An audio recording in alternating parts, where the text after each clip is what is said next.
আমাদের যাদের content lifestyle blog এবং আমরা যারা নিয়মিত ব্লগ করি, আমাদের ব্লগারদের কিন্তু ভিউজ ধরে রাখার ক্ষেত্রে বেশ কয়েকটা চ্যালেঞ্জের সম্মুখীন প্রত্যেকদিন হতে হয়। প্রথমত হচ্ছে একঘেয়েমি কাটানো। প্রত্যেকটা মানুষের জীবন ভীষণ রকমভাবে রঙিন হবে না প্রত্যেকদিন, ইভেন্টফুল হবে না, এটাই স্বাভাবিক। জয়েন্ট ফ্যামিলিতে থাকে তাহলে তাদের ব্লগ দেখতে মানুষ বেশি পছন্দ করে। কারণ সেই ব্লগেতে প্রচুর ক্যারেক্টার থাকে এবং একেকটা ক্যারেক্টার একেকটা রং বহন করে। যেই সমস্ত ব্লগারদের ছোট সংসার এবং তারা লাইফস্টাইল দেখাচ্ছে। তাহলে তারা কি করবে? তাহলে তারা দেখাবে তাদের আত্মীয়-স্বজন, সামনে পেছনে, ডাইনে বাঁয়ে অনেক মানুষদের। যাতে করে ভিডিওতে একটু বৈচিত্র্য আসে।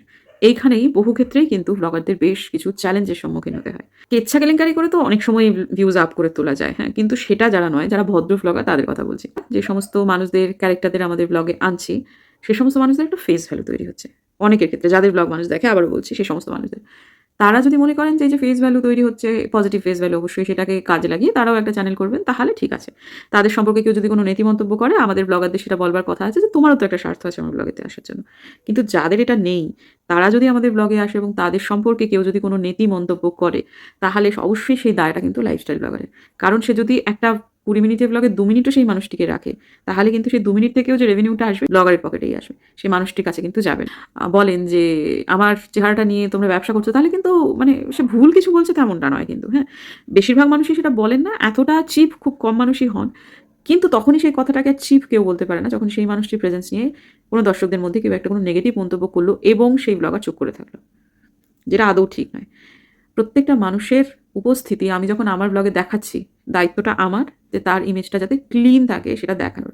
এবং আমি কোনো কিছু বিতর্কিত তার ব্যাপারে সরাসরি যখন তাকে দেখাচ্ছি, তার নাম নিয়ে ব্লগ করছি, তখন কিছু বলবও না, কিছু বিতর্কের মধ্যে আমি যাবও না। অনেক মানুষই আছেন যাদের লোকে কি বলল, না বলল কিচ্ছু যায় আসে না। যেমন আমার ননদ প্রচন্ড কনফিডেন্ট। ও জানে যে ও কি। ভীষণ বুদ্ধিমতী এবং মানে টিপিক্যাল ননদ বলতে যে একটা ইমেজ আমাদের ভারতীয়দের মধ্যে রয়েছে সেটাও হারগিজ নয়। একদম নয়। মানে ওর বিরুদ্ধে কেউ যদি কিছু বলে আমি প্রতিহত করব। আর যদি কখনো আমি সেটা মিস করে যাই, তাও যদি কিছু থাকে ও কিচ্ছু যায় আসবে না। কিন্তু সব মানুষ না এরকম হয় না। অনেক মানুষের আছে সামান্য একটু কিছু বললে প্রচন্ড রকম রাগ হয়ে যায়।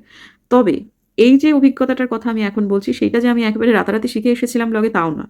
আমারও এরকম কিছু অভিজ্ঞতা হয়েছে যার পরিপ্রেক্ষিতে কিন্তু আমি কথাগুলো আজকের ডেটে দাঁড়িয়ে বলছি। এবং এই অভিজ্ঞতাও আমি অর্জন করেছি যাদের সামান্য একটু কিছু কেউ কিছু একটা বলবার সম্ভাবনাতেই যাদের গায়ে এত বড় ফোস্কা পড়ে যায়, তারা খুব একটা ব্লগে রাখবার মানুষ নয়। ওরা খুব একটা ব্লগ ওদের ফেস ভ্যালু তৈরি করে কোনো লাভ নেই। আমি ব্লগের আওতার বাইরে তাদেরকে এইটা বলতে পারি যে, "তোরা তো নিজেরা জানিস যে তোরা কি?" তাহলে যে মানুষটা তোর সম্পর্কে কিচ্ছু জানে না, একটা assumption এর ভিত্তিতে তাকে কিছু ছুঁড়ে মারলো, সেই কথাটা একেবারে পাত্থর কি লকির হয়ে গেল, তাহলে বাপু তোরাই বা কেমন? কিন্তু ব্লগে কিন্তু আমি সেটা করতে পারি না। আমি অনেকগুলো কারণে বলি জানেন বন্ধুরা? লাইফস্টাইল ব্লগ করা অত সহজ নয়। ইহা রসিকতার বিষয় নয়।